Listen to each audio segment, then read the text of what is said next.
I am going to talk about J.D. Vance, Elon Musk, Pete Hegseth, and Kristi Noem, possibly the four most horrible people on the planet. Lot to get to. Kristi Noem is the head of Homeland Security. I'm going to talk about this later in the show, but I just can't get this out of my head. She's supposed to keep us safe. And she went out to dinner in Washington, D.C. over the weekend, an Easter dinner with her family. She puts her Louis Vuitton bag underneath her seat while she's eating dinner. Contained everything: passport, makeup, medication, breath mints, ID. I'm going to go over this later. Here's what I don't get. What woman takes her eye off a Louis Vuitton bag? Now, I get the other stuff, deporting hundreds of the wrong people. But what woman who is lucky enough to own a Louis Vuitton bag takes her eye off of it for a second? I understand women losing a child, looking the other way and the child gets kidnapped. That I get. But not a Louis Vuitton bag. This is the woman who's supposed to keep our nation secure. I feel very unsafe. Very unsafe. More on that later. The Pope died at the age of 88. No other modern religious figure fought louder and harder for progressive values, taking world leaders to task for failing to protect migrants, the LGBTQ community, the poor, and our planet, to protect all of us from predatory capitalism and economic system. The Pope, throughout his tenure, criticized and condemned. In his writings, the Pope spoke out against conservative Republicans, Catholics, specifically living here in the United States, warning that they had veered too far away from the teachings of Jesus. This is really important. The Pope spoke out against conservative Republican Catholics living here in the United States. A true Christian warrior, this Pope took on the far-right extremism in his own church. In 2023, for example, he dismissed Joseph Strickland, a right-wing conservative bishop serving in Texas. Strickland said he believed you cannot be a Catholic and be a Democrat at the same time. Pope got rid of him.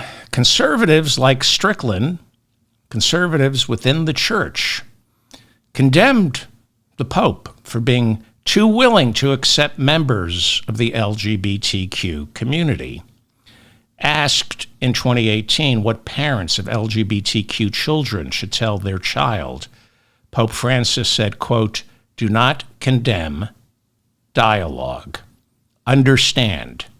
Make space for the son or daughter. Make space so they express themselves." He told parents to say, quote, "You are my son. You are my daughter, as you are. I am your father or mother. Let's talk," unquote. The Pope taught all of us about the greatest love there is, and that is unconditional love. Queen Elizabeth's first prime minister was Winston Churchill. Her last, Liz Truss, the dumbest and most arrogant person ever to hold the title. And she served only 49 days, the shortest amount of time any British prime minister ever reigned.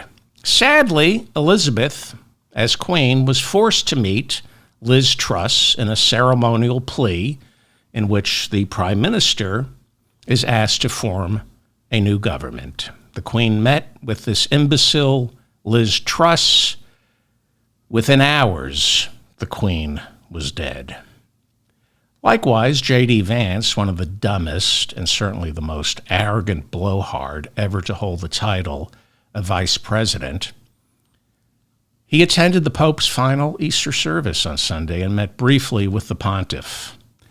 Like Liz Truss soiling the presence of the Queen, within hours of the Pope meeting with J.D. Vance, this despicable excuse for a human being, J.D. Vance. Within hours of being in J.D. Vance's presence, the Pope was dead. I don't believe J.D. Vance is responsible for the Pope's death. But I don't think it's the worst idea sending him to Moscow to meet with Putin. J.D. Vance did not deserve to occupy any space near Pope Francis. Vance had no business meeting with the Pope. J.D. Vance is what is called a baby Catholic. He's barely a Catholic. He's been one for a little more than 5 years. Vance, a Catholic, J.D. Vance is a Catholic the same way he's a military veteran. He served in the Green Zone as a public affairs officer for the Marines, but he never saw any combat action, the same way he never saw real action as a Catholic. He is not a Catholic, at least not a real Catholic. That's according to the teachings of Pope Francis, as well as Jesus Christ. In his final sermon, the Pope took aim specifically at J.D. Vance. The Pope spoke of the need to take care of immigrants, to welcome migrants. He spoke out against leaders who use fear of marginalized communities in order to win elections and then maintain power. And remarkably, the Pope challenged J.D. Vance to his face. Without mentioning him by name, the Pope took exception to our baby Catholic vice president's abuse of the Vatican doctrine that is called Ordo Amoris. Ordo Amoris, the order of love. I've talked about this on previous shows.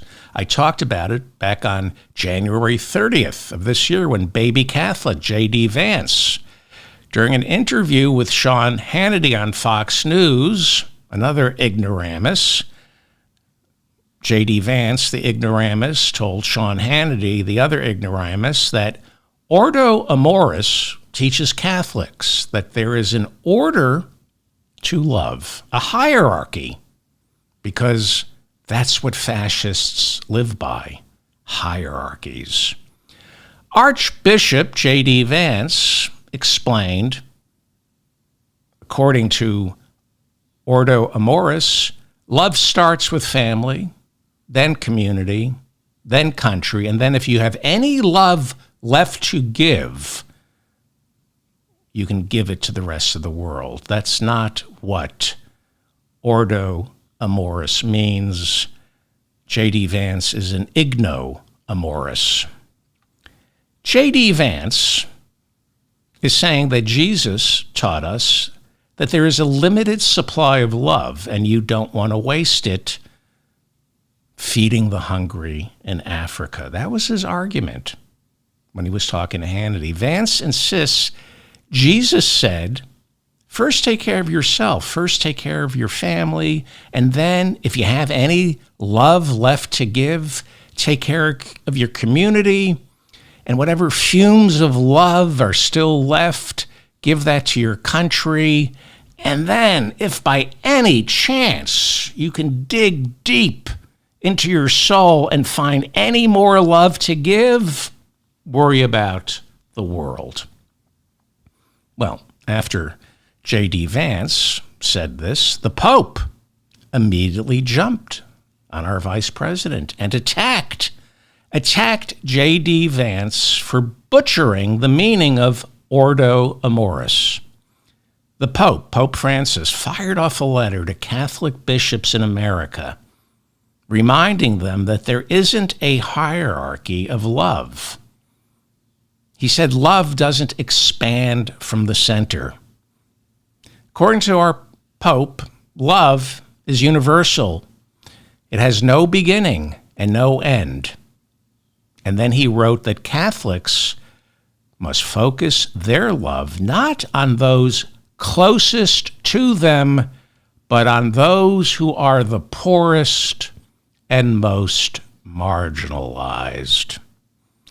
If you're going to throw around Latin phrases like Ordo Amoris to sound smarter than you actually are, JD, try to know what it means, you self-important turd.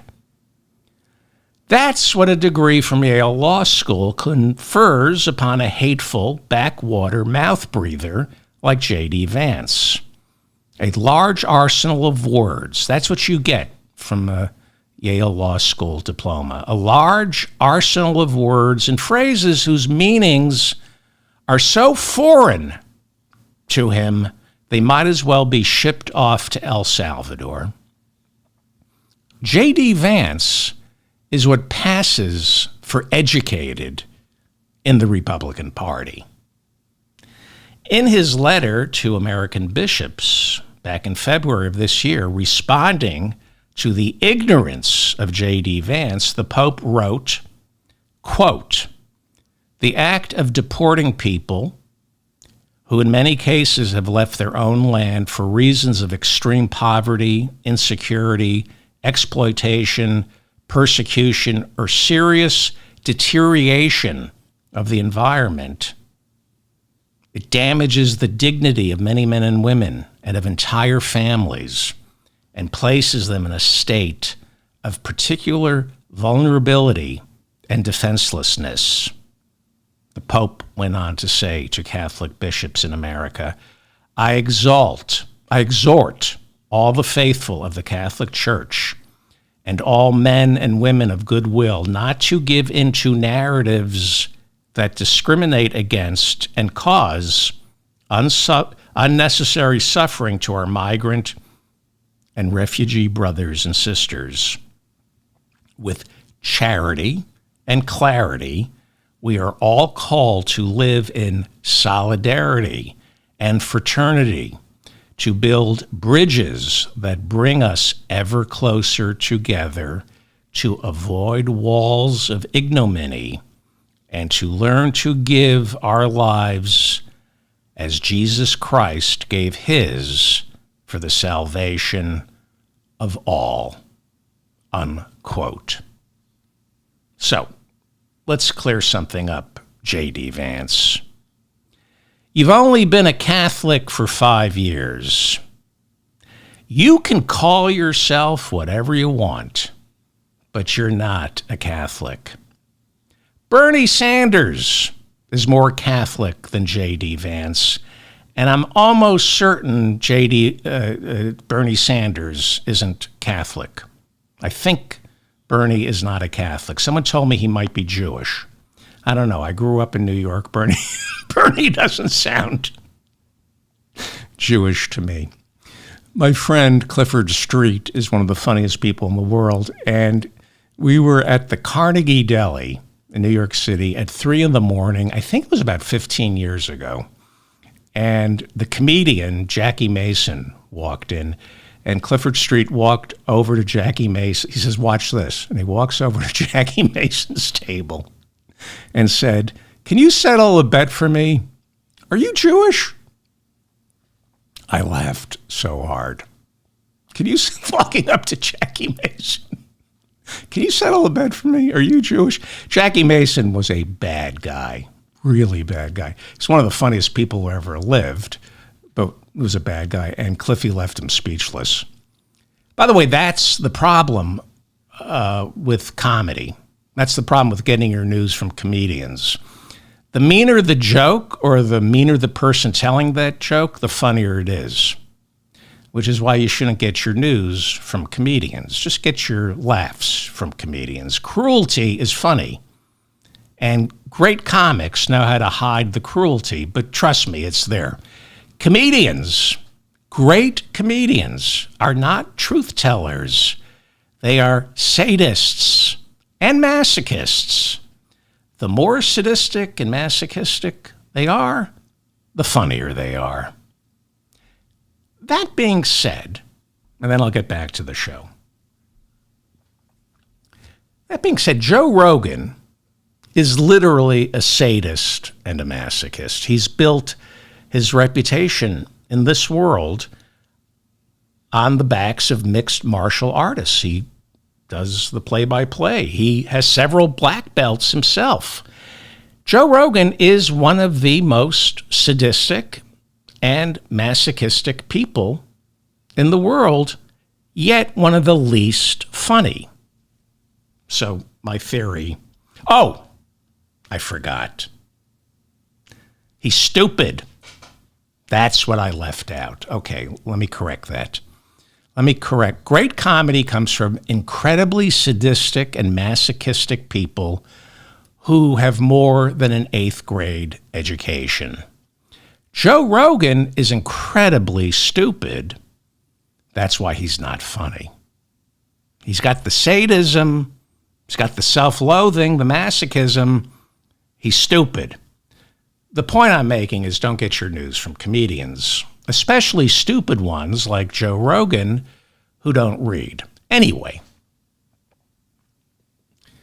within days of becoming vice president, J.D. Vance appeared on CBS's Face the Nation to defend Trump's series of executive orders that called for the rounding up and deportation of migrants. When Vance was asked on Face the Nation, when he was asked, you're a practicing Catholic, how do you reconcile Trump's policy with your Catholic Church openly critical of Donald Trump scapegoating and dehumanizing migrants? This smug prick, J.D. Vance, and I'm not making this up, he actually accused his own church of not caring a lick about the plight of the downtrodden. And instead, J.D. Vance said his church, including the Pope, was financially incentivized to protect the migrants coming over the U.S. border. Calling himself a devout Catholic, J.D. Vance told Face the Nation's host, Margaret Brennan, that the United States Conference of Catholic Bishops takes in more than $100 million to help what he called illegal immigrants, to help them settle. And then Vance accused these Catholic bishops of caring more about their bottom line than the welfare of those migrants. Needless to say, New York's Cardinal Timothy Dolan immediately called J.D. Vance's accusations scurrilous, nasty, and not true. This is who was representing the United States of America inside the Vatican during the Pope's final hours. Somebody should excommunicate this POS, J.D. Vance. Are you feeling proud, America? J.D. Vance was a public affairs officer for the Marines. You Marines who are listening, I have a lot of veterans listening. Are you proud of J.D. Vance? Are you proud that he shuffled papers for you while he was safely tucked behind the green zone? This is the arrogant prick, J.D. Vance, who went to Munich and delivered a speech on February 14th defending Germany's new Nazi party. J.D. Vance went to Munich to lecture Germany about freedom of speech and why the Alternative for Germany party, made up of Nazis, why they should be listened to because they represent a large swath of voters who don't want immigrants, don't want Muslims, even if they're citizens of Germany living in their country. This is J.D. Vance, a man who wore our nation's uniform and served our country, shuffling papers for the Marines behind the green zone. And now he's defending fascists, defending neo-Nazis, defending the very people my country waged war against in World War II. We stormed the beaches of Normandy to defeat the very same people J.D. Vance is standing up for. J.D. Vance is not fit to pretend he deserved to wear the uniform shuffling papers behind the green zone for the Marines. He should be court-martialed. He should be excommunicated from the Catholic Church. And Donald Trump is thinking about court-martialing General Milley. J.D. Vance should be court-martialed for defending Nazis. This is the MAGA Republican movement laid bare. It doesn't matter what World War II was about. It doesn't matter what Jesus or the Pope teaches. It doesn't matter that the pontiff specifically attacked J.D. Vance back in February, and in his final sermon, he attacked J.D. Vance. Doesn't matter. J.D. Vance is thinking, I will defy the laws of God, the laws of my church, and still call myself a devout Catholic. I will defy the Constitution, the Supreme Court. I will bear false witness about Haitian migrants. I will still call myself a patriot. I will defend Nazis and still call myself a patriotic American. The shriveled balls on this guy. J.D. Vance has been a Catholic for 5 years, but suddenly he knows better than the Pope, Jesus, and God. J.D. Vance never served in government. Never. He became a U.S. Senator in January of 2023. He barely served in the Senate for 2 years, yet thinks he's qualified to become president. This is the arrogance of stupidity. And as long as you wrap yourself in your false image of Jesus, your false perception of what patriotism is, as long as you're delusional like J.D. Vance, you keep chugging along. In Alabama, the Republican-controlled House of Representatives just passed a series of laws ordering the Ten Commandments to be posted in all public school classrooms, and another bill ordering the removal of all gay pride flags. These bills actually would also make it against the law for teachers to discuss human sexuality in the classroom, because in Alabama, the birds and the bees are taught the way our good Lord intended them to be taught by your stepmother's abusive boyfriend. These bills would also permit public schools in Alabama to hire Christian ministers as paid guidance counselors. You know, Billy Bob, I just looked at your report card, and if you want to bring those grades up, you got to start cracking the books. And by books, I mean the Old and New Testament. You're not praying hard enough. You're spending too much time studying and not praying. That's why your grades are so low. The Associated Press reporting that Alabama State House Representative, Republican Mark Gidley, introduced the bill which mandates the Ten Commandments should be displayed in all classrooms. He called the Ten Commandments, quote, one of the principal foundational documents that guided the ideas that created this great country, unquote. Gidley, before serving in the Alabama State House, worked selling insurance for 30 years. Then he became a Pentecostal minister and then turned to Republican politics. Does this guy know how to scare stupid people into giving him all their money or what? Insurance, the church, Republican politics, he knows how to scare people into giving him their money. Politico reporting that Marco Rubio's State Department instructed people working for our State Department to start snitching on any fellow State Department employees who they might believe exhibit anti-Christian bias. You mean like cutting off aid to Africa? That seems pretty anti-Christian to me. The Trump administration, which claims to be against DEI, is extending DEI protections, but only to Christians, so no other marginalized groups. Begging the question, how did these Christians come to believe they are a marginalized group? Now, I know math is not a Trump voter's strong suit, but if there are way more Christians than any other faith in the United States, then Christians cannot be marginalized.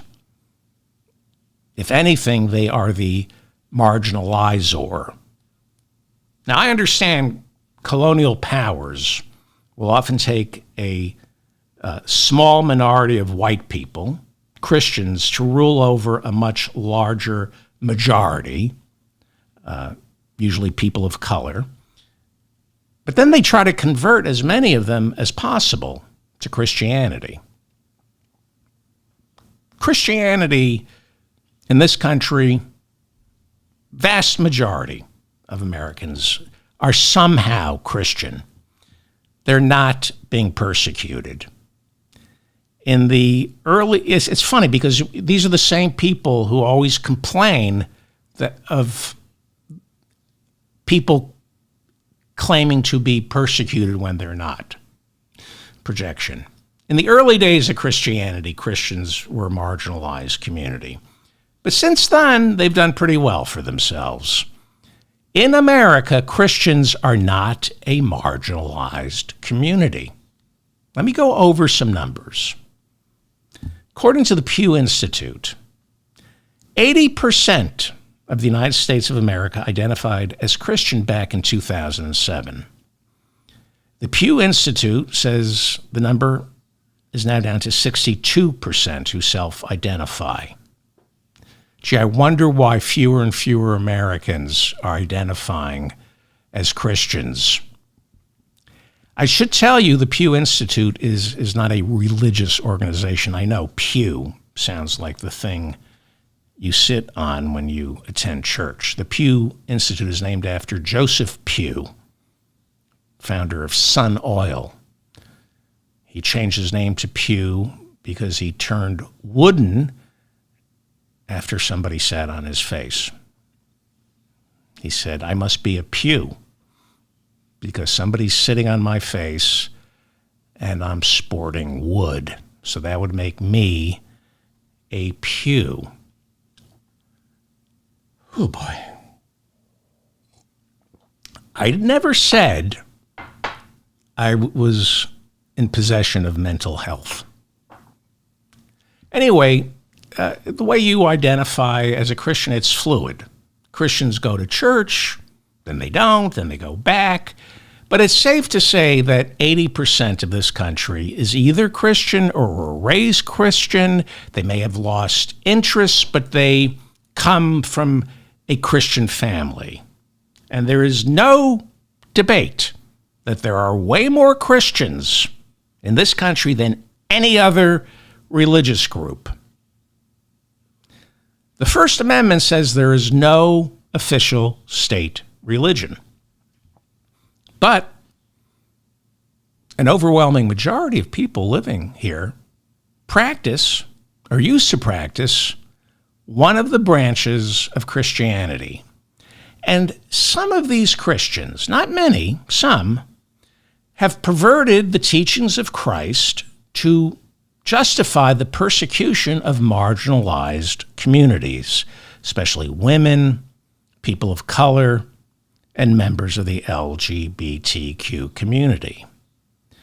There is nothing Christian about what they preach or what they do. They're just dangerous. But because these people are so loathsome, they think because they're in the majority, our nation, therefore, is a Christian nation. A Christian nation that must obey their twisted, unchristian beliefs.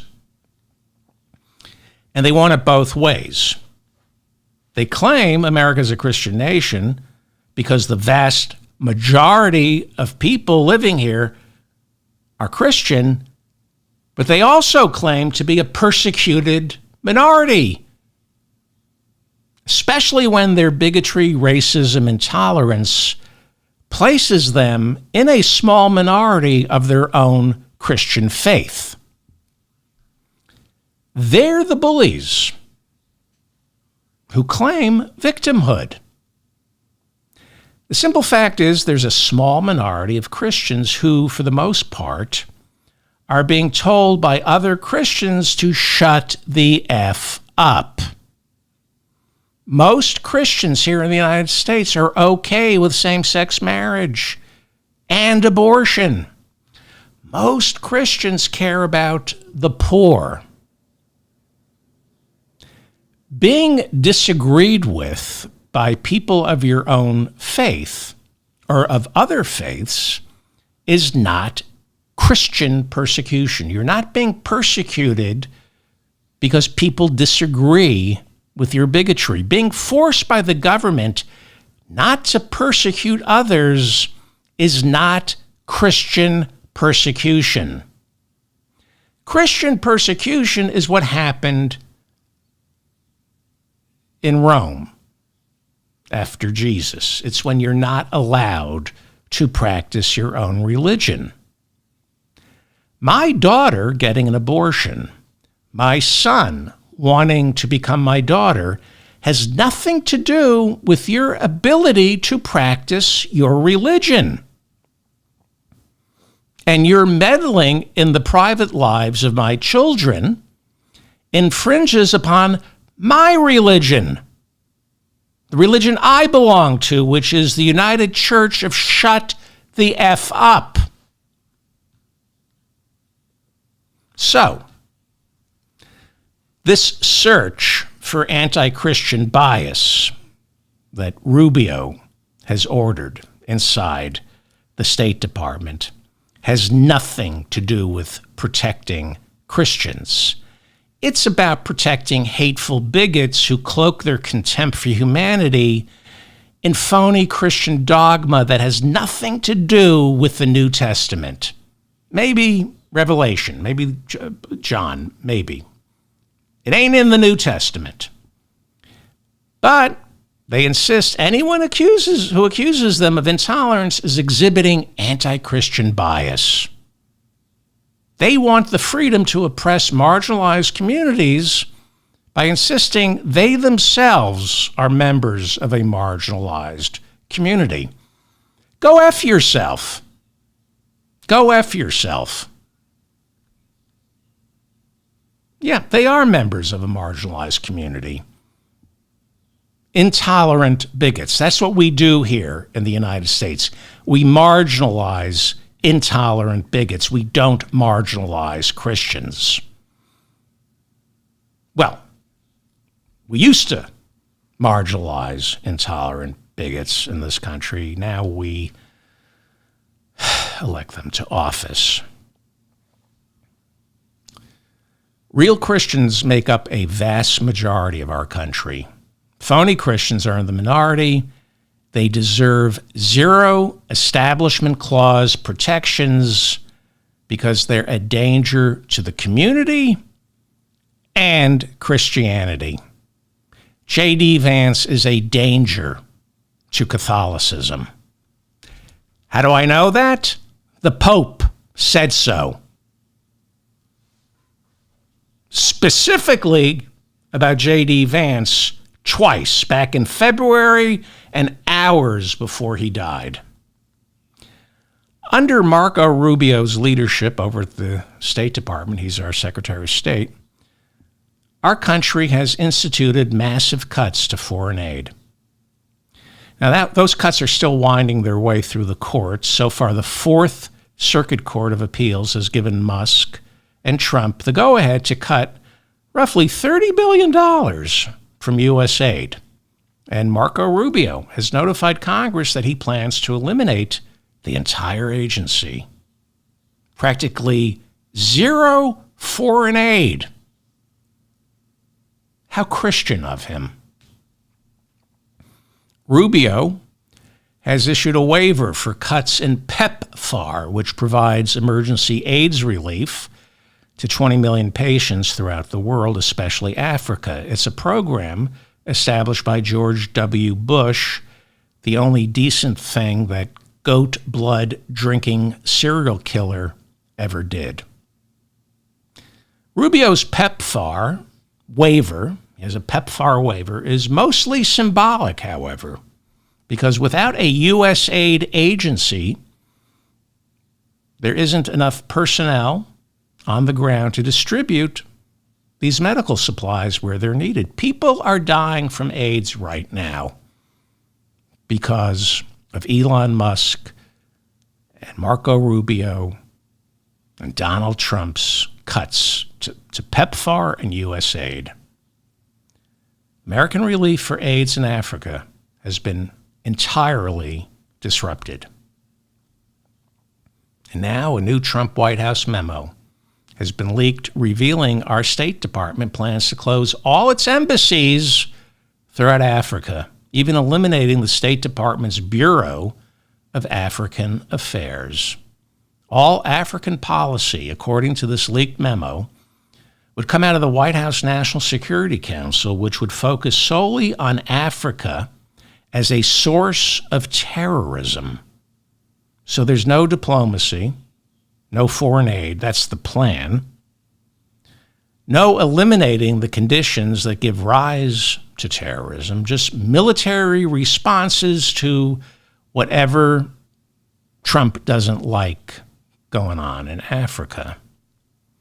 If Trump gets his way, our country will turn its back entirely on Africa and the world, Europe. He wants to pull out of NATO. This Trump White House wants to take a military posture when it comes to foreign affairs, unless it's Russia, and leave it at that.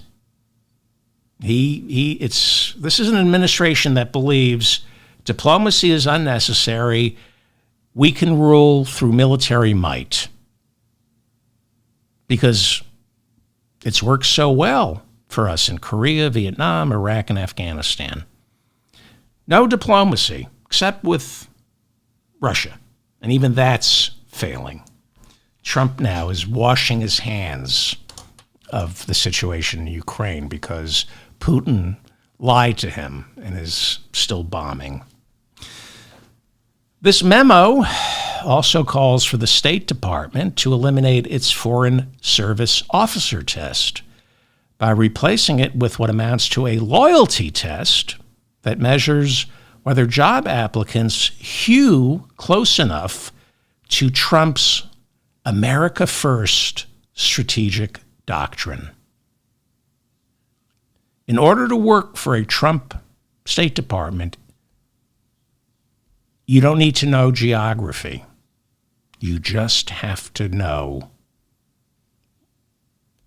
what Donald Trump wants. You just have to be loyal to Trump. America first. Trump has zero agenda to put America first. Eliminating foreign aid isn't going to suddenly open up new avenues of spending for free health care, free child care, free tuition at all public colleges and universities. This is all about concentrating power inside the Oval Office and offering the American people nothing other than the cult of personality, where lost American souls somehow feel power through Trump's accumulation of it. Trump is attempting to take a wrecking ball to everything that preceded him, wipe out all institutional memory, and replace the world order with the chaos of despair. A chaos of despair that only he can alleviate. But he can't because he's an idiot. And he surrounds himself with even bigger idiots who can only break, not fix things. That is the time-worn story of fascism. Fascists are bad at what they do. So in order to stay in power, they can brook zero dissent. They surround themselves with loyalists who snitch on those who leak or aren't Christian enough or aren't America first enough. You get rid of anyone who possesses the moral fortitude to expose Trump and the spineless buffoons surrounding him. It's not about government efficiency. It's about loyalty to the buffoon in chief. That's why the head of Homeland Security had her Louis Vuitton bag stolen from her, surrounded by Secret Service, surrounded. She's the head of Homeland Security.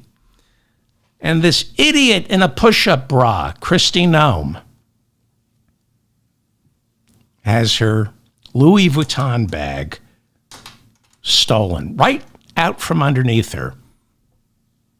Because Trump surrounds himself with stupid people like Kristi Noem.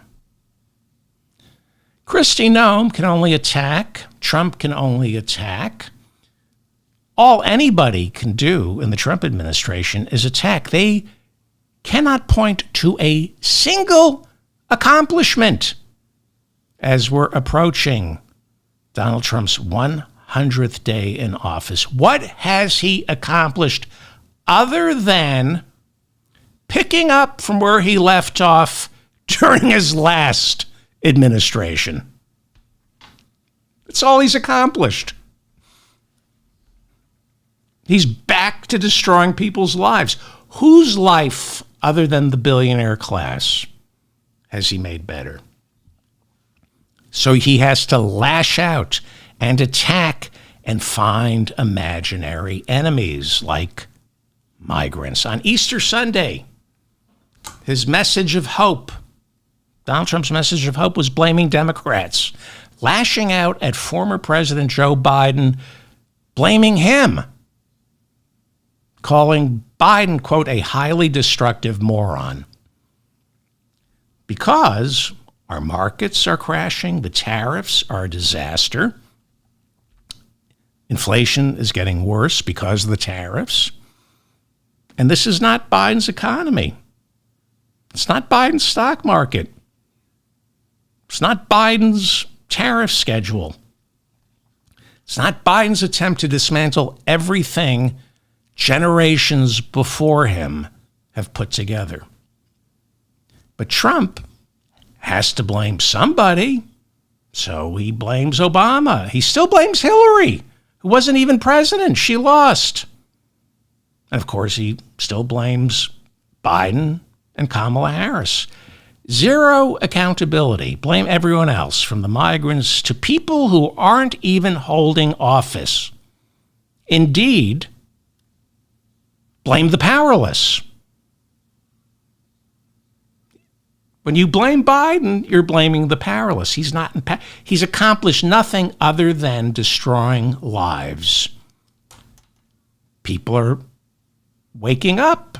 He knows it, so he blames the powerless. Joe Biden, the Democrats who don't control either the House or the Senate or the Supreme Court, powerless. And who's more powerless than the migrants, than the transgender community? That's how it works in authoritarian regimes. It's all crashing. We knew it would, and we are days away from the American people, all of us, once again waking up to that ear-piercing collective groan that finally laments Trump's return to power. Suddenly our memories are jarred.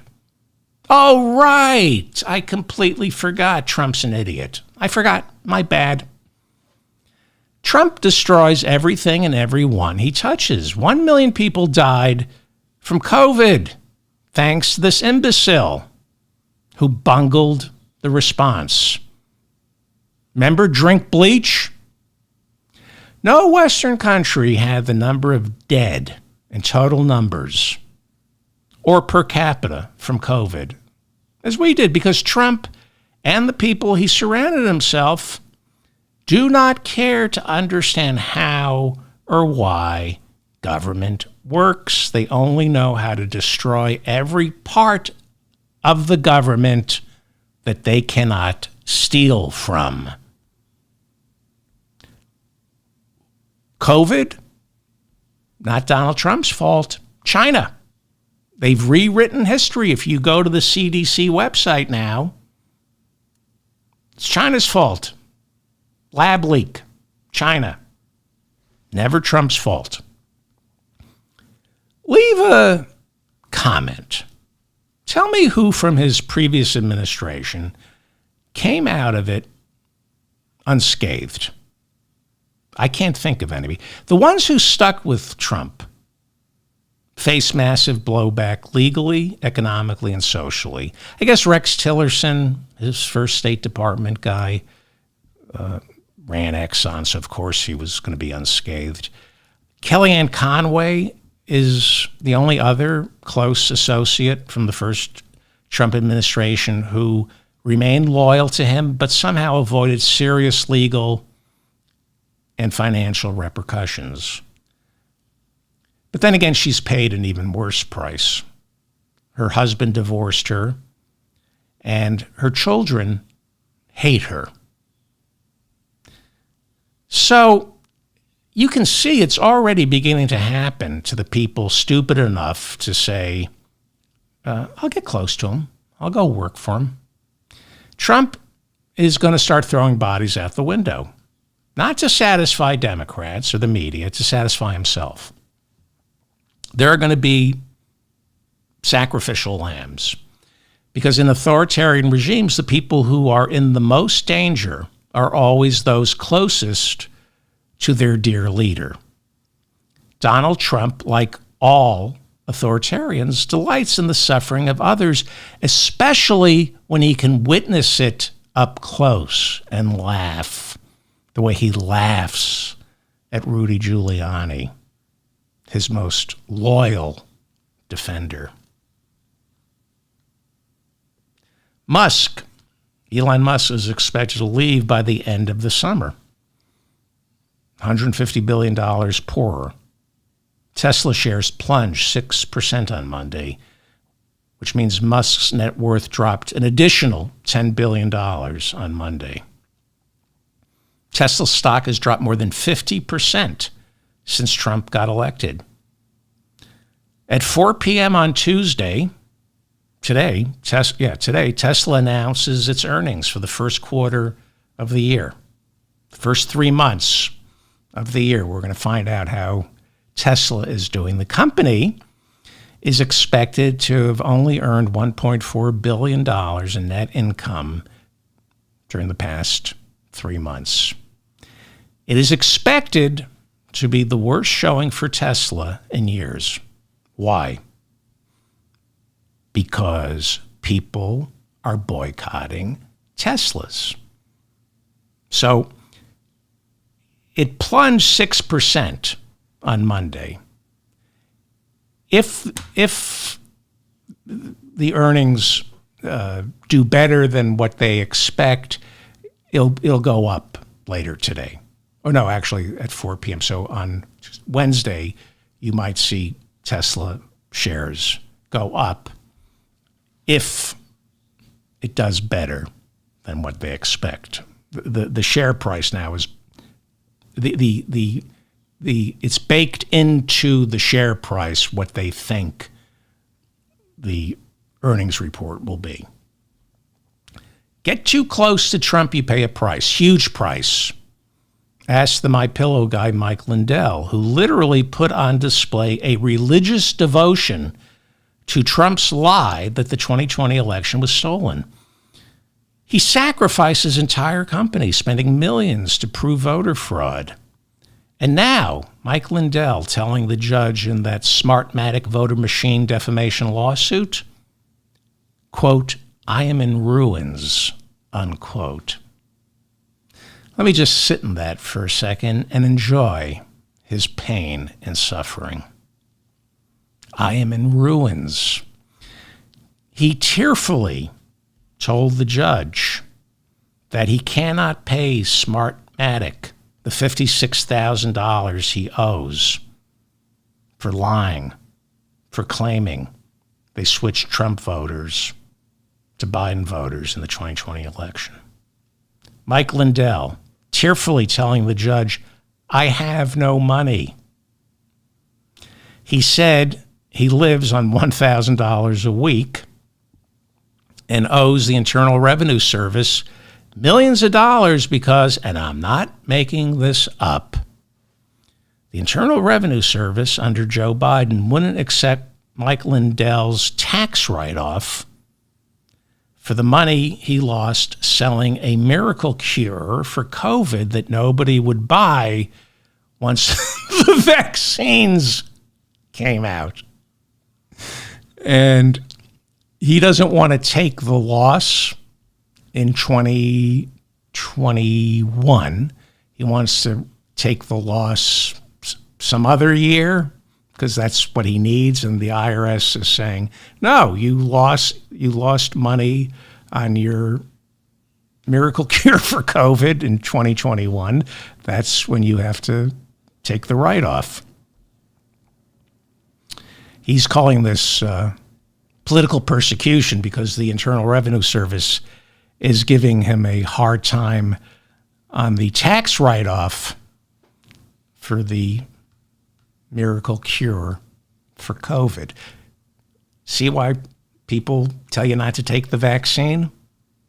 See why Joe Rogan, who sells pills, see why people don't want you taking the vaccine? Mike Lindell lost millions hawking a COVID miracle cure. Kash Patel was smart. He's our head of FBI. He's still hawking it, the COVID vaccine detox pill to get the COVID vaccine out of your body. Much smarter. That's why he's in charge of our FBI. Because he's selling pills that purge the COVID vaccine from your body. Lindell was stupid. He started selling a miracle cure for COVID, not realizing that most Americans were going to get vaccinated. Well, like I said, not everyone who supports Trump gets ruined. Practically everyone, though. But not everybody, especially Wall Street, which wins whether the market is up or whether it's down. I told you when the tariffs first began stripping trillions of dollars from our economy that the parasites on Wall Street couldn't care less whether the market is up or down because it's all about the churn. They collect fees off people who are selling and when they're buying. Same goes for the lawyers and accountants who service Wall Street. The more volatility, the more money they make. The Wall Street Journal reporting that Wall Street brokers are, quote, minting money from Trump's tariff chaos. Minting money from the tariff chaos. Goldman Sachs just reported an annualized return of 17% for the first 3 months of this year. Because of what? Record trading, panic investors trading and selling stocks, trying to time the market, buying on the dips, selling on the bounces. In 3 months, that generated $15 billion in revenue for Goldman Sachs alone. $15 billion just their trading desk. People buying and selling, like, Marjorie Taylor Greene. Because with them, it's all about the fees. That's why they love Trump. That's why Mr. Lutnick, our Commerce Secretary, who just turned over Cantor Fitzgerald to his idiot son, Cantor Fitzgerald trades. He loves Trump because Cantor Fitzgerald collects fees if the market's up or the market's down. It's all about the fees. It's all about the skim off the top. And Trump wants to make sure there is nobody to protect us from these financial predators like Goldman Sachs, like Howard Lutnick and Cantor Fitzgerald. Donald Trump is trying, once again, he tried during his first administration to eliminate the Consumer Financial Protection Bureau, which was set up during the Obama administration in the years immediately following Wall Street's obliteration of capitalism in 2008. The Trump administration announced it was cutting 90% of the staff over at the Consumer Financial Protection Bureau, leaving just 200 people there to protect us. But Judge Amy Berman Jackson of the U.S. District Court for the District of Columbia issued a temporary restraining order blocking those layoffs. A hearing to determine whether the president can dissolve a congressionally mandated bureau like the Consumer Financial Protection Bureau. A hearing will be held in Judge Jackson's courtroom on April 28th. Spoiler alert, he can't. He cannot eliminate the Consumer Financial Protection Bureau. But what he can do is make a federal agency or bureau as toothless as the people who voted for him by hiring civil servants who serve the industries they're supposed to regulate. For example, the Consumer Financial Protection Bureau just announced it would allow a Biden-era $8 cap on credit card late fees to be lifted. They're getting rid of the $8 cap on credit card late fees. You might recall President Biden declared war on junk fees, and in March of last year, Biden ordered his Consumer Financial Protection Bureau to make it so credit card companies could only charge customers $8 for being late with their monthly payment.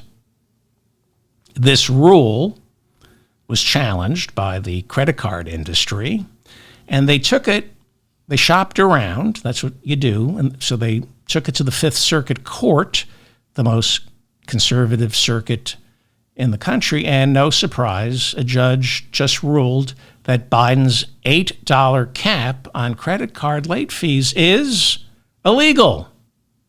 Well, of course the judge ruled this way. That's why the credit card industry filed their lawsuit in the Fifth Circuit Court. But now, the way it's supposed to work, the Consumer Financial Protection Bureau is supposed to challenge that judge's ruling. Appeal it. Instead, Trump's Consumer Financial Protection Bureau is allowing the Fifth Circuit Court's ruling to stand unchallenged. Meaning, when you're late with your credit card payment, you can be charged now as much as $50, maybe even more in some cases. Populism. He's the populist protecting us. Because Donald Trump is a populist, that's why he's doing it. He's nothing. We're supposed to believe he's on the side of the lenders. All of a sudden, Trump is worried about the lenders not making enough money. He He loves lenders so much, last year, Judge Engoron here in New York ordered Trump to pay $500 million in fines for defrauding those banks and lenders. The judgment is being appealed, of course it is. But New York state law dictates that Trump has to pay interest on what he owes until this case is settled, which means every day Donald Trump is charged $87,000 a day in interest payment on the money he owes the state of New York. His interest payments on the fine for defrauding lenders is $87,000 a day. Who can live this way? Could you live the way he lives? Imagine the chaos spinning inside this man's fondue pot of melted cheese he calls a brain. There are reports now of total chaos and disarray, not just in Donald Trump's brain, but within our Pentagon, under the leadership of our alcoholic defense secretary, Pete Hegseth, whose very own mother put into writing that he is an abuser of women. As you know, in the lead up to Trump launching airstrikes on Houthi rebels back in March, our national security advisor, this genius, Mike Waltz, broke the law by setting up a Signal group chat that accidentally included Jeffrey Goldberg from The Atlantic magazine. Waltz, our national security advisor, has reportedly broken the law again by erasing his side of the Signal group chat. You can't do that. There's an inspector general looking into it, but he erased the evidence. Also illegal. That's government property. You're not allowed to destroy it. Pete Hegseth, our alcoholic defense secretary, violated the Espionage Act as well as countless other laws that govern classified material when he posted during that Signal group chat real-time updates providing the time and locations of the airstrikes hours before they happened in Yemen. One of the participants in that Signal group chat was in Moscow at the time, leaving zero doubt that the Kremlin was reading the Signal group chat in real time and knew the exact details of America's impending airstrikes, which is highly problematic considering Russia is aligned with Iran, and Iran provides weapons to the Houthis, and those are the people Trump was and still is attacking in Yemen. That is one of Pete Hegseth's neo-Nazi tattoos on his right breast. That is not the sign of the cross. That is a neo-Nazi symbol. Here's another one of his tattoos. It says Deus Vult. I've done an entire show on Mike Hegseth's tattoos. Deus Vult is a slogan used by neo-Nazis. We've been over this. Anyway, there are now reports that our extreme right-wing Christian nationalist alcoholic Pentagon chief, whose mother put into writing that he abuses women, Pete Hegseth, there are now reports that he shared the Yemen attacks, the Yemen war plans, in yet another group Signal chat, one that included Pete Hegseth's wife and his two brothers. Whole other Signal group chat that you're not supposed to use if you're working for the Pentagon or for the National Security Agency. But he set up another Signal group chat on attack day.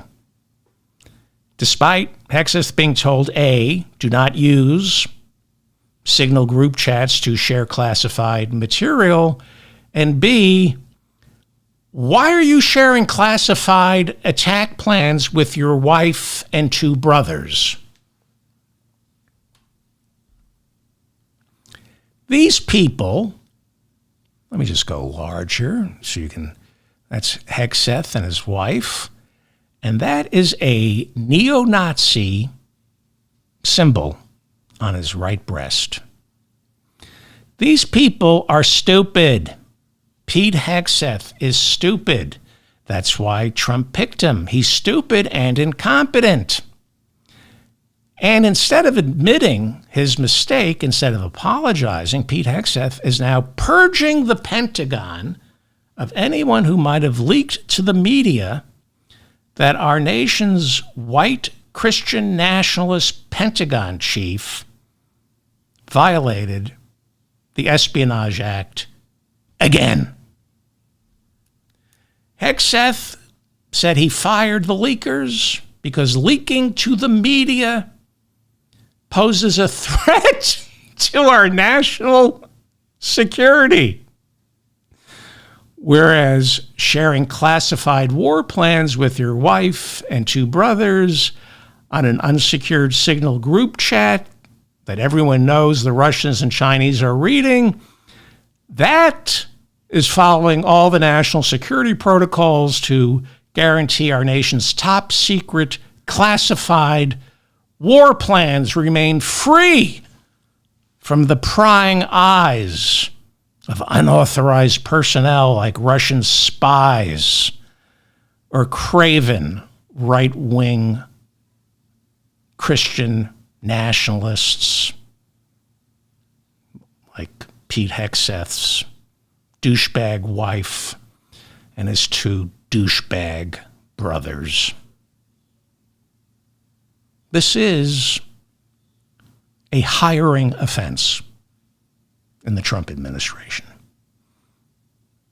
Somebody make him chairman of the Joint Chiefs of Staff.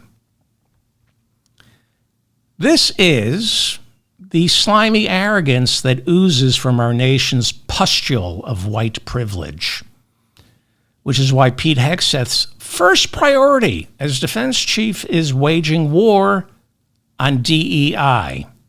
Because if you want to fail upwards in America, make sure you're a straight white Christian male and then ban DEI so nobody recognizes the institutionalized racism, sexism, and bigotry in our system that continues to allow straight white Christian males like Pete Hegseth to rise to their highest level of incompetence and then keep rising. In the Trump administration, you rise to your highest level of incompetence and then you keep rising. That's how it works for straight white Christian men in America, like this low-life serial killer, George W. Bush, who, when he was running for office, said his favorite philosopher was Jesus Christ. He said his favorite book was the Bible. So instead of reading intelligence reports when he became president, instead of reading intelligence reports specifically warning that Osama bin Laden is intent on flying jet airliners into the World Trade Center, Bush was reading the Bible. There's nothing wrong with reading the Bible, but if it's the only thing you're reading, you're not the right guy to be put in charge of keeping our nation safe. You're stupid. You're like the kind of person who would put a Louis Vuitton bag underneath your seat while you're eating dinner. I'm going to talk about that one in a little while because this doesn't make sense. Kristi Noem is stupid, but she was surrounded by the best security we have. She's the head of Homeland Security. How does her Louis Vuitton bag get stolen? I think Corey Lewandowski did. I'll talk about it. But anyway, George W. Bush, straight white Christian male, doesn't pay attention to intelligence briefings. He allows the worst attack on our nation's soil in American history, the worst attack on our nation in American history. And after that attack, everyone said, boy, we're blessed to have him as our commander-in-chief. That's what people were saying, because he's a straight white Christian male.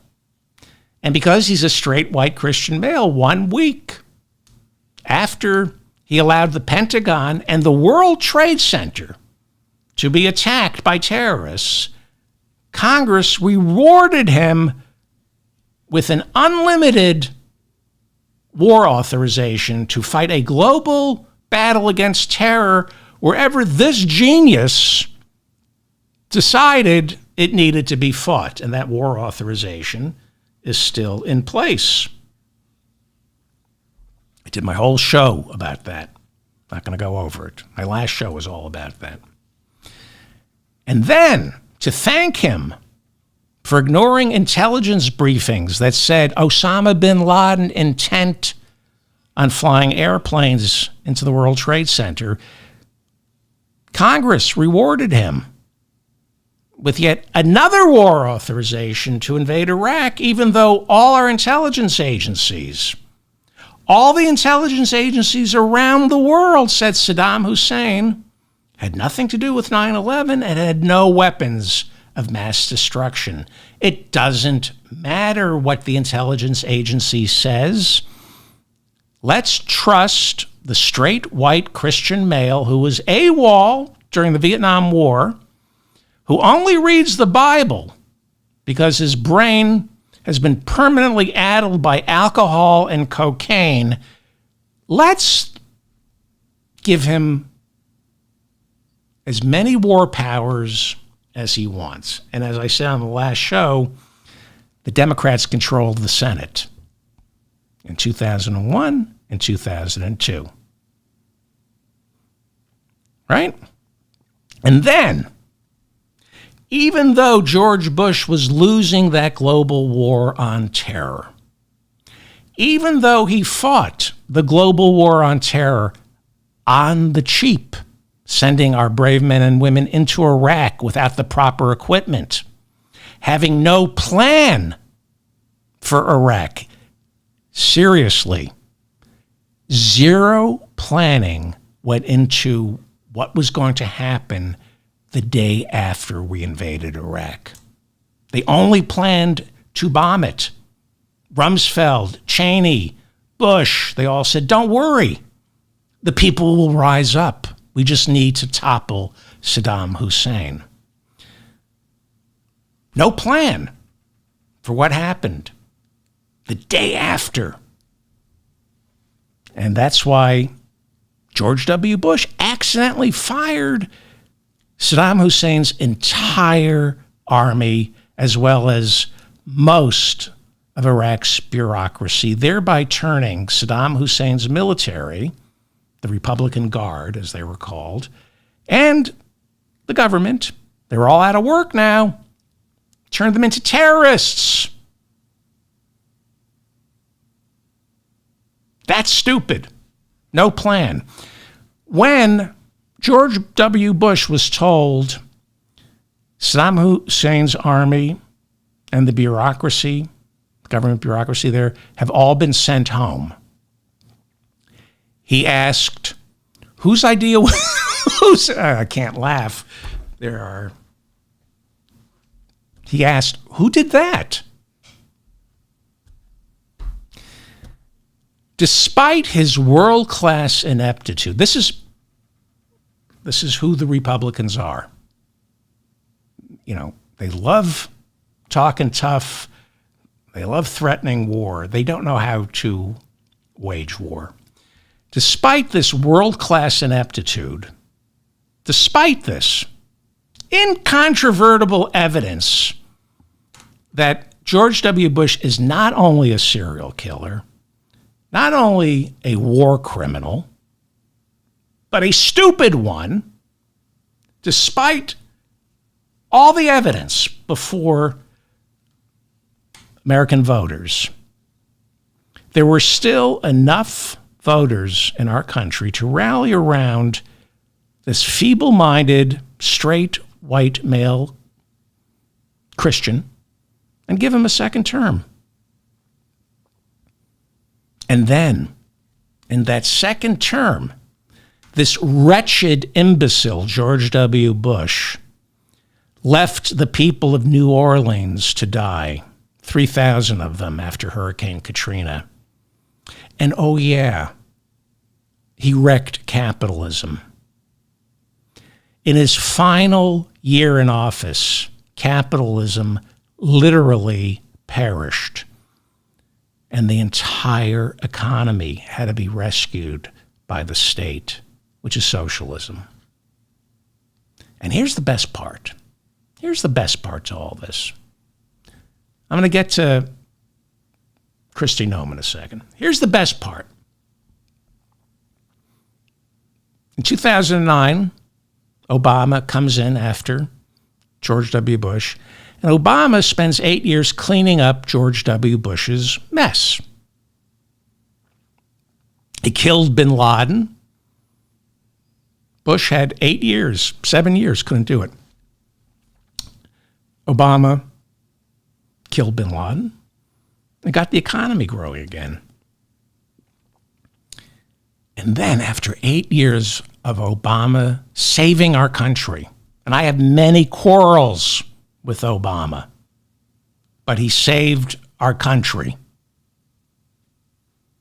After 8 years of Obama's success, do you know who the front runner was in 2016? Went from George W. Bush destroying our country to Barack Obama saving our country. And then in 2016, term limits, it was time to pick a new president. Do you know who the front runner was in 2016? Try to remember. Do you remember where all the smart money was going? Who all the Republican donors gave more than $200 million to before they even had a primary? I had Mike Murphy on the show. He was this guy's campaign manager. Blew through $200 million. Remember who the front runner was? Jeb Bush, the poster boy for fetal alcohol spectrum disorders. Jeb Bush, George's brother. The American people, at least some, had grown nostalgic for the Bush family. Had Donald Trump not come along in 2016, another straight white Christian male whose entire career has been failing upward, had Trump not come along, the Republicans no doubt would have easily nominated Jeb Bush, convincing nearly half the American people that things were better 8 years ago when George W. Bush was president. That was the idea. We need that Bush magic after 8 years of Obama. Nostalgia for 9/11. Nostalgia for that illegal war in Iraq. Nostalgia for George W. failing to kill bin Laden in Afghanistan. Nostalgia for waterboarding, torture, tax cuts for the rich that jacked up our debt. Tax cuts for the rich while we were fighting a war, while we were fighting two wars. George W. Bush jacked up our debt by lowering taxes for the rich while we were fighting two wars. No country in the history of civilization ever lowered taxes for the rich during wartime. And then, while he was still president, everyone acted surprised that our soldiers didn't have the proper protective equipment. He was doing exactly what he said he wouldn't do, nation building and growing the size of our government in order to concentrate more spying powers inside our national security state. Jeb, in 2016, $200 million, which was a lot back then. 2016, $200 million. You know, that's close to $1 billion that he had raised. In today's dollars, that's close to $1 billion that Jeb raised. Nostalgia. Bush nostalgia. Katrina. 3,000 black people left to drown in New Orleans. Nostalgia for George W. Bush falling asleep at the switch, allowing the worst financial collapse since the Great Depression, the end of capitalism. We saw millions of Americans left without homes or a place to live. And yet fewer than 8 years later, almost half this country was saying, the halcyon days. The halcyon days of the George W. Bush administration. Why would they say that? Because Obama was black and Jeb was a straight white Christian male. And by virtue of that and that alone, at least half this country was figuring he would restore dignity to the Oval Office. Instead, in their infinite wisdom, Republicans decided Trump could do a better job than Jeb. And Trump became president. He lost the popular vote, but it should never have been this close. Hillary was eminently more qualified, but she was a woman. She was a woman. And she made stupid people feel stupid. No Bush can ever be accused of making somebody feel stupid. In the past few weeks, I've told you about the Dark Enlightenment. People like Curtis Yarvin, J.D. Vance, Elon Musk, Peter Thiel, and other Silicon Valley fascists who believe the American voter is too stupid to govern themselves. I've already told you about Elon Musk's grandfather, banned from entering the United States during World War II because of his fascistic beliefs that this country would be better off run by a team of highly functioning technocrats instead of the people. Banned. Elon Musk's grandfather was not allowed in our country during World War II because he believed in a technocracy and he was a Nazi sympathizer. He was. His grandfather was banned from America because of his virulent racism and anti-Semitism. So after the war, his grandfather moved to South Africa. Why? Apartheid. They were just beginning to institute apartheid in South Africa. And the Canadian grandfather of Elon Musk, the fascist, said, we're moving to South Africa. And he moved to South Africa and began writing articles for Canadian newspapers singing the virtues of apartheid. That would be Elon Musk's grandfather. Well, how do you get to that place? How do you become Elon Musk? How do you become his grandfather? You're looking at Curtis Yarvin, who some call the intellectual godfather of the Dark Enlightenment. That's a nice way of saying he's a Nazi. How do you end up like this putz, Curtis Yarvin? How do you end up calling for replacing representative democracy with rule by a highly educated aristocracy? Well, if you're Curtis Yarvin, you have to convince yourself you're a lot smarter than you actually are. The same way J.D. Vance convinces himself that he's smarter than he is, which is why J.D. Vance is a fan of Curtis Yarvin's. How do you get so stupid that you think only smart people should determine a nation's trajectory? Well, in 2016, the Republican voter, the Republican donors, at least for the time being, thought the Bush family had earned the right of return to the Oval Office, and that the only person worthier than a Bush was someone even dumber than a Bush, Donald Trump, and Trump won. That's how you begin thinking representative democracy can't work. Wait, it gets better. I'm going to get to Kristi Noem in a second.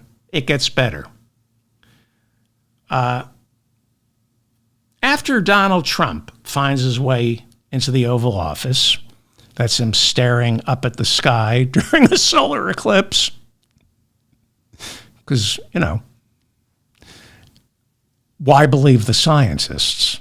You going to believe the scientists? That most of you know this. That is literally Donald Trump looking up at the sky during a solar eclipse.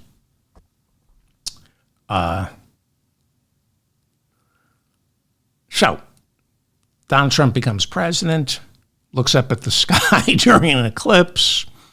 He's responsible for the worst attack on our nation's capital since the War of 1812. Remember January 6th? He kills 1 million people by crapping the bed on COVID while telling Americans to drink bleach. Crime in our country, murder in our country spikes. More jobs are lost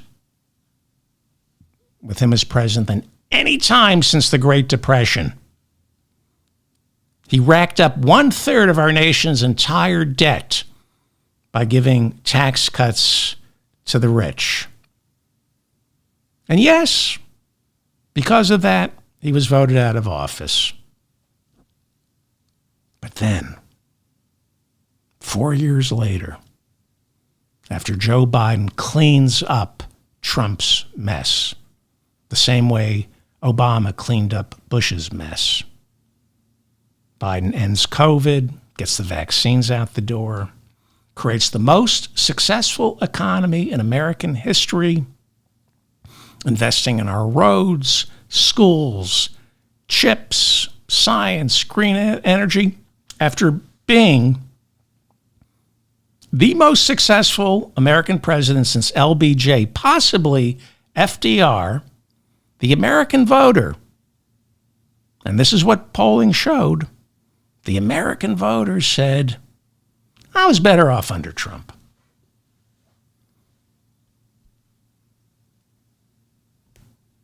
That's what they said. They were nostalgic for Trump. The same way, after 8 years of Obama, they were nostalgic for Bush. They thought they were better off under Bush.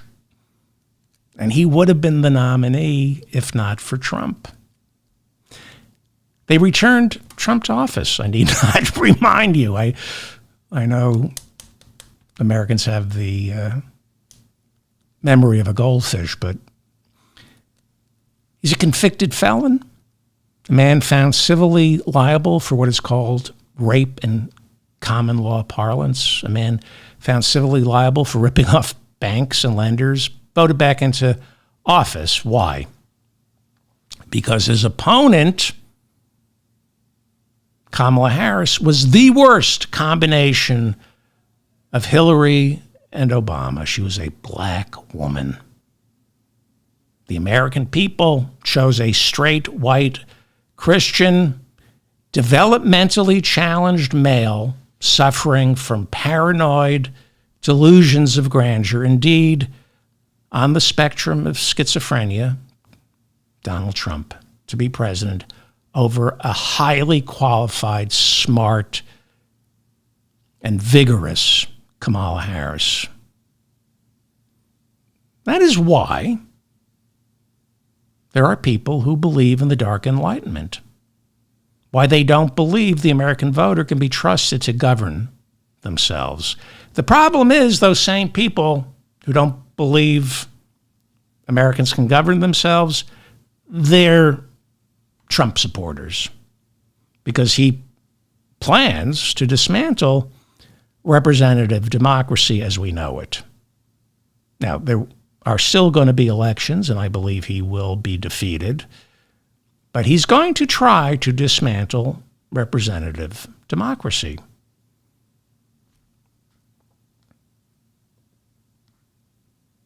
Can we govern ourselves? It's become increasingly more difficult because the plutocrats seizing the commanding heights of both our government and economy keep trying to make us incredibly stupid. When there's no free tuition at all public colleges and universities, when school is only about job training and not critical thinking, we produce more and more citizens not worthy of representative democracy. Back in 1981, when Reagan, the racist, his own son, Ron Jr., said, "I love my dad," but he was a racist. When Reagan took office in 1981, he declared Washington was the problem. And so, the head of CBS News said his network was going to focus less on government in its coverage of the news and we're going to spread out across this great land of ours and report more on what's happening around America. We're going to get out of Washington. Go back and watch YouTube. You can do it. Go back. I was doing it the other night. It was amazing. Go back and watch network newscasts from before Reagan was president. Before Reagan was president, they covered Washington, D.C. If you want to know what was going on in the world, they covered Washington, D.C. Now, for whatever reason, 45 years later, after Reagan took office, most Americans don't understand how their government works because it's boring. It's dry. It's not sexy. We don't pay attention to our government until it's too late, until there's a scandal, or until it's just about to shut down. And then we go, well, what does a continuing resolution mean again? And what is that? I can't remember. How does it work again?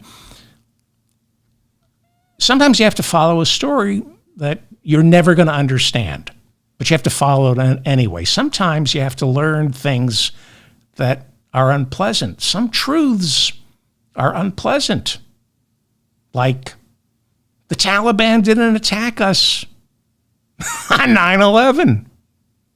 Saddam Hussein did not attack us on 9/11. That we fought 2 wars against the wrong country. We blew through how many lives? Fighting 2 countries that had nothing to do with 9/11. The problem is too many Americans lack critical thinking. They can't make connections or see patterns because too many students and adults are distracted, unable to focus because of food and financial insecurity. It's not easy to focus when you're hungry or scared, which is why too many Americans, at least when it comes to government, have the memory of a goldfish.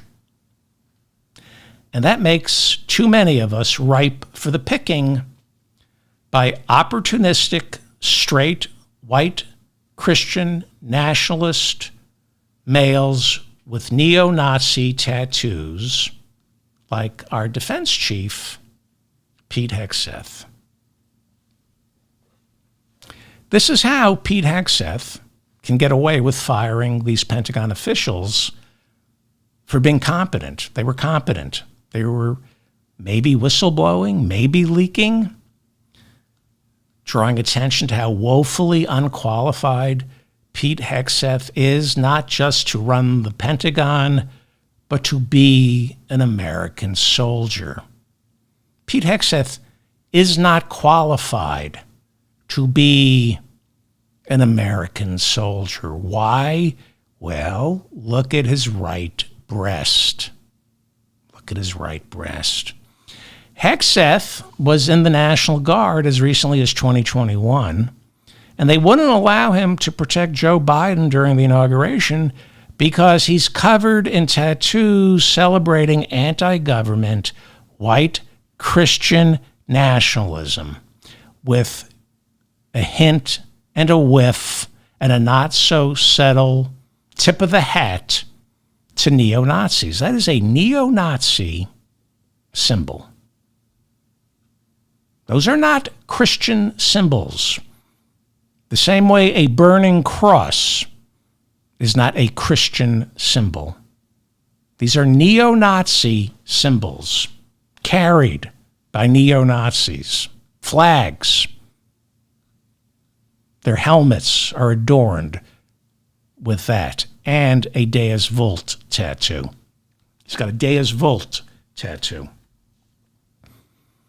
One reporter who has been covering the Pentagon for decades has said privately the mess Pete Hegseth has created inside the Pentagon in, 6-7 weeks is unlike anything he's ever witnessed as a reporter. This reporter says he's stunned, appalled by the amount of infighting Pete Hegseth has unleashed inside the Pentagon. Well, Hegseth said he's going to replace DEI in the Pentagon with a warrior culture, and he succeeded. The Pentagon is waging war on itself. They are at each other's throats. 3 of Hegseth's top aides were just fired. Very close to him. He fired 3 of his closest aides. He accused them of leaking to the press. Top Pentagon officials, Dan Caldwell, Colin Carroll, and Darren Selnick, who all served closely in the Pentagon under Hegseth. One of them was his chief of staff. 2 others were his closest advisors. They were escorted out of the Pentagon after a hastily conducted, meritless investigation concluded they were leaking to the press. All 3 of these men say it's not true. They call their firings baseless attacks on their professionalism, character, and their loyalty to their country and their fellow soldiers. The 3, again, these are Hegseth's friends. The 3 men issued a joint statement claiming they were fired for leaking, but Hegseth won't tell them what they are accused of leaking, calling their firings, quote unquote, unconscionable. In their joint statement, they said, quote, all 3 of us served our country honorably in uniform. For 2 of us, this included deployments to the wars in Iraq and Afghanistan. And based on our collective service, we understand the importance of information security and worked every day to protect it, unquote. They're saying we don't leak. We know how to protect information security, like not putting classified war plans on an unsecured Signal group chat for your douchebag wife and brothers to read. By the way, Caldwell and Selnick, those are 2 of the 3 guys fired, they worked for Hegseth when he was running Concerned Veterans for America. That was the nonprofit Hegseth ended up bankrupting. It's where he was accused after an internal investigation. After an internal investigation, they found that he had spent the organization's money to promote himself instead of veterans. So Caldwell and Selnick know things. They work closely with Hegseth at this nonprofit that Hegseth was pretty much fired from. He was told to leave. And then he brought them in to work closely for him at the Pentagon. And within weeks, they were escorted by armed security out the door. Now, I don't know if it's because of these two guys, but there are now rumors that more Hegseth bombshells are about to go off. And even rumors that the stuff on Hegseth is so insane, even Trump is now entertaining the idea of firing him. That's what people are saying unofficially. I don't know if it's true. I do know there was a lot that came out during Hegseth's confirmation hearings. There were sworn depositions that were suppressed by North Carolina Republican Senator Thom Tillis because Tillis, according to Vanity Fair and Rolling Stone, didn't want to deal with the death threats anymore. Jane Mayer, over at The New Yorker, wrote an expose on Pete Hegseth in December of last year, right after Trump nominated him. She wrote that as the president of the nonprofit group Concerned Veterans for America, a 7-page internal investigation accused Hegseth of excessive drinking that got so out of hand he had to be carried out of several Concerned Veterans for America events while he was semi-conscious. According to The New Yorker's Jane Mayer, Hegseth took co-workers to strip joints, had to be restrained from jumping up on the stage while he tried to join the dancers, and even worse, he's been accused of sexually harassing female employees despite being married at the time.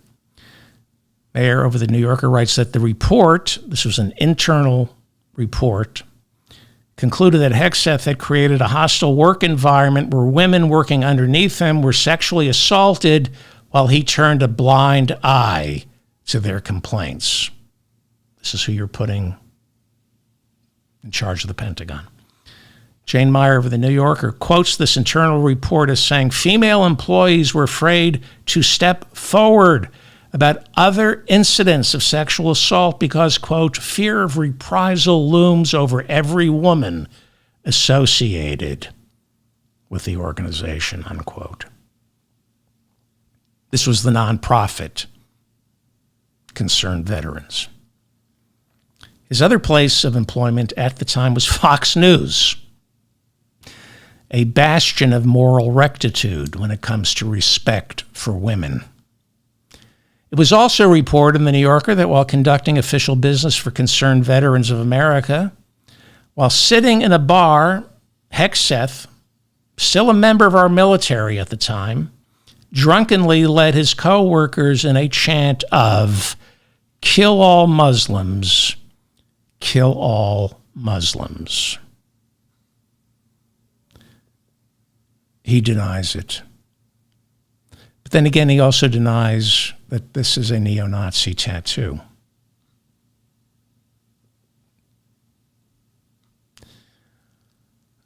According to Jane Mayer of The New Yorker, Hegseth was eventually forced to resign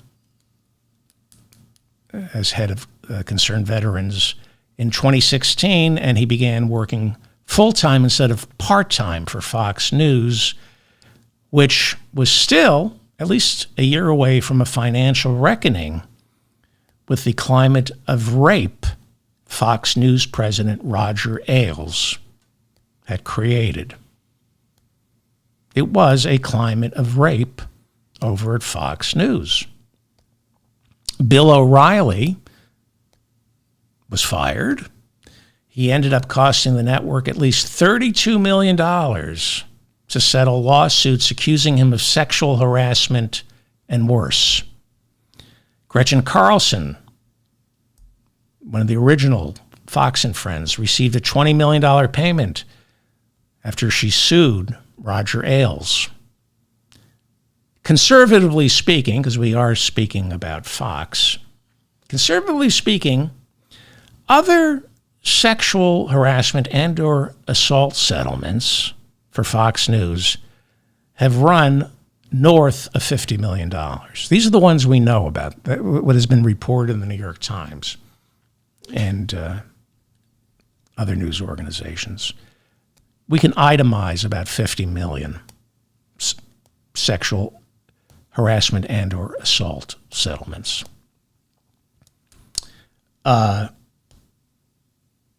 Even Don Jr.'s old fiancée, Kimberly Gargoyle, when she was working for Fox News, she was on the Five, even she had a sexual harassment settlement that had to be paid out. Even Kimberly Gargoyle, our soon-to-be ambassador to Greece, Don Jr.'s former fiancée, even she was accused of sexual harassment by female employees. We do know Pete Hegseth was accused of rape and admits to paying the woman $50,000 to keep it quiet. She was prepared to testify before the Senate during the confirmation hearings. It didn't happen. This is who we have in charge of, 3 million Pentagon employees, 2 million soldiers? I mean, it's not like he left a Louis Vuitton bag underneath his chair and it got stolen. But this is almost as bad. John Ulyat was one of the Pentagon's top spokesmen until he quit last week. After he quit, he wrote a piece for Politico. I recommend you read it. It's essentially an expose where he claims there's never been a defense chief so despised by his subordinates as Pete Hegseth. He is a despicable human being, so I can see why he would be so despised. In his piece, Elliott over the Politico wrote, he warned that we've only seen the tip of the iceberg and we should expect massive leaks exposing Hegseth's incompetence, his stupidity. In the piece for Politico, he says, when the day comes for Hegseth to get thrown to the curb, even his most loyal supporters will quietly applaud his departure. And now I'm saying NPR is reporting. Okay? Yeah. Thank you. NPR reporting late Monday night that the White House has begun planning an exit strategy for Pete Hegseth. Not even 100 days. Now, again, that's what NPR is reporting. Who knows? Here's the thing, though. Authoritarians don't worry about the media. They don't care what the people think. But they do care what those inside their government, especially the Pentagon, are thinking. And this NPR report I'm saying right now, what we're beginning to hear is Hegseth is so unpopular internally, so despised inside the Pentagon, Trump fears that his own authoritative grip is weakening. And here's what should keep Donald Trump up at night, as though he sleeps. If Pentagon employees can do this to Hegseth, what can they end up doing to Trump? Again, we're not even 100 days into Trump's second term. It's not going well. It's not going well. And now it gets worse. I'm going to wrap it up. When I get to Kristi Noem, it's time for dessert. Let's have some dessert. The department, thank you for sticking with me if you're still there. Thank you. The Department of Homeland Security is in charge of maintaining the safety and security of the American people. The Secret Service, FEMA, and of course, our lovely friends working for ICE, they all answer to the head of the Department of Homeland Security, who makes sure our borders are secure, criminals don't roam the streets, politicians are safe, government officials are safe, and that the United States is there before disaster strikes. It's an awesome responsibility. And the precious lives of 350 million Americans are in the sacred hands of whoever the president nominates and the Senate confirms to serve as Director of Homeland Security, which is why Donald Trump nominated and our Senate confirmed Kristi Noem and her push-up bra to serve as our nation's 8th Director of Homeland Security. After serving in Congress for 4 terms, Kristi Noem was elected governor of South Dakota in 2018 and was reelected in 2022 by the largest margin of any previous South Dakotan governor. That would be about 18 votes. She got a grand total of 18 votes in South Dakota. No other governor, no other politician in South Dakota was able to get 18 votes. So she was on Trump's short list for vice president. But it was felt Kristi Noem wasn't quite odious enough. Yeah, she murdered her dog, Cricket, but only with a gun, not with her bare hands. She didn't rip him apart and then bite into him. So they went with J.D. Vance. They had to go with the more odious monstrosity. But as a consolation prize, Kristi Noem was given a set of costumes and told to play dress-up as Director of Homeland Security, strolling through ICE detention camps, wearing a push-up bra and night makeup, serving as a role model for every vapid, brain-dead girl in our country who wants to grow up and be famous without having to crack a buck. What an inspiration Kristi Noem and her push-up bra are. Kristi Noem. There is enough stupidity, entitlement, arrogance, insensitivity, ambition, and contempt for human decency inside Kristi Noem to fill an entire Blue Origin space capsule all by herself.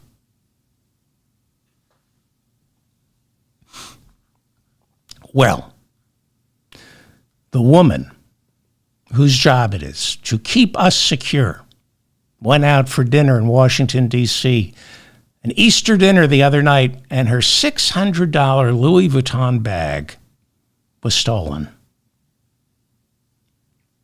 As I said at the top of the show, I can understand deporting hundreds and hundreds of innocent people by mistake or intentionally. But allowing your Louis Vuitton bag to get stolen? How can we ever trust her? What woman would leave her Louis Vuitton bag out of her sight for a nanosecond? Yes, as I said earlier, I can understand how kids get kidnapped, but I don't know much about women. But I do know that if they have anything, if they even have a Louis Vuitton knockoff bag, that thing doesn't leave her sight. And this woman, Kristi Noem, is too stupid, too irresponsible to keep an eye on her own Louis Vuitton bag, which contained her Homeland Security badge and $3,000 in cash. $3,000 in cash. What is she, a drug mule? Who carries $3,000 in cash? And keep in mind, she's surrounded by the best guards Washington. She's the head of Homeland Security, Secret Service, ICE. Answer to her.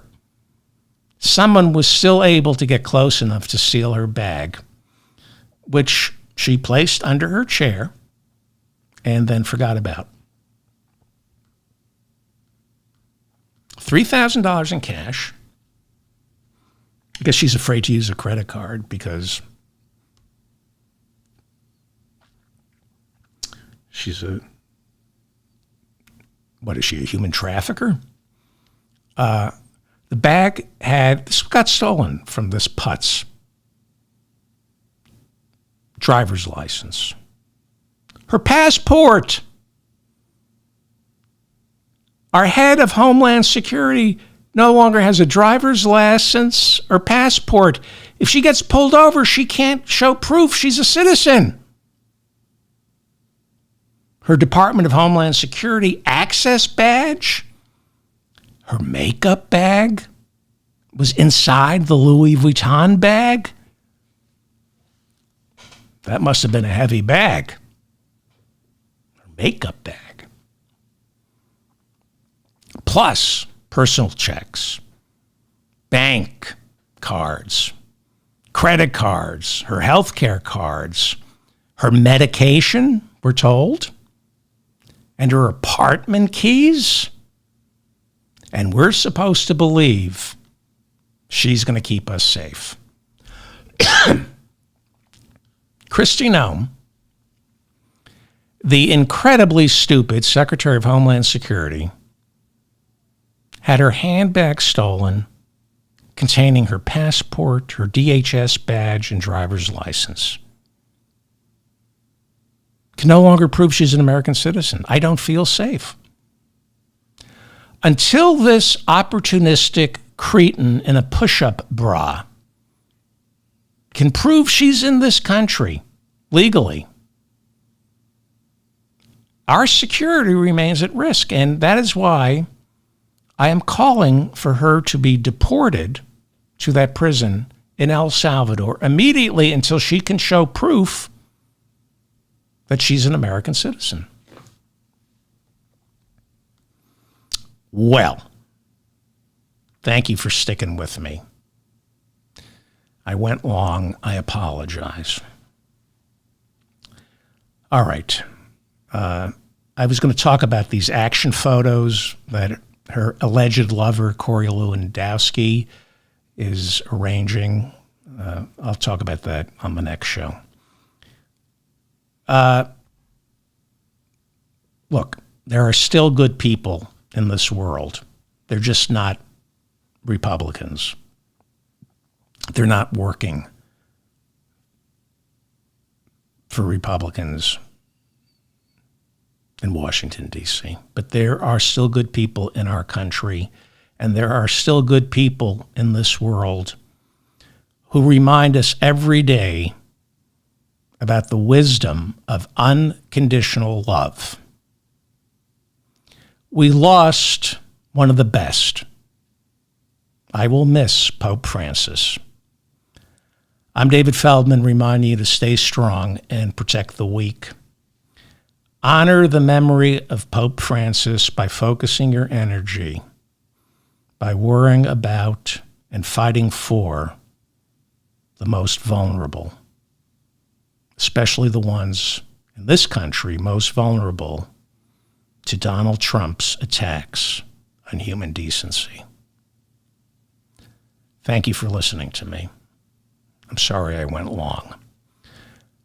Please like this episode. I didn't even say hello, by the way. Have you noticed? I didn't even say hi. Welcome to the mop-up. I had a lot to get to. Welcome to the mop-up. Goodbye. Please like this episode so I remain in your feed. Please share this episode with like-minded people. I'm having trouble on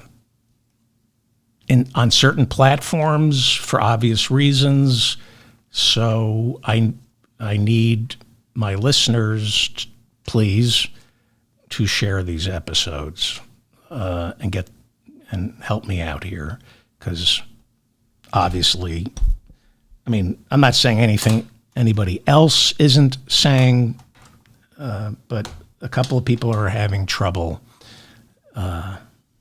being heard. So if you can share this. Thank you to Bob and Mila in the chat room. It's going to be okay for most of us, but only if you focus on who it's not going to be okay for. Pay attention to vulnerable women, vulnerable people of color, vulnerable members of the LGBTQ community, children, especially children who are financially living in homes that are not financially secure, and I believe the migrants. I believe the first line of defense starts with the migrants. I said that on November 6th of last year, that the fight against fascism begins and could end protecting the migrants. History has shown that the first ones to go are who they determine to be unworthy of being here. All right, I'm done. Thank you for putting up with me.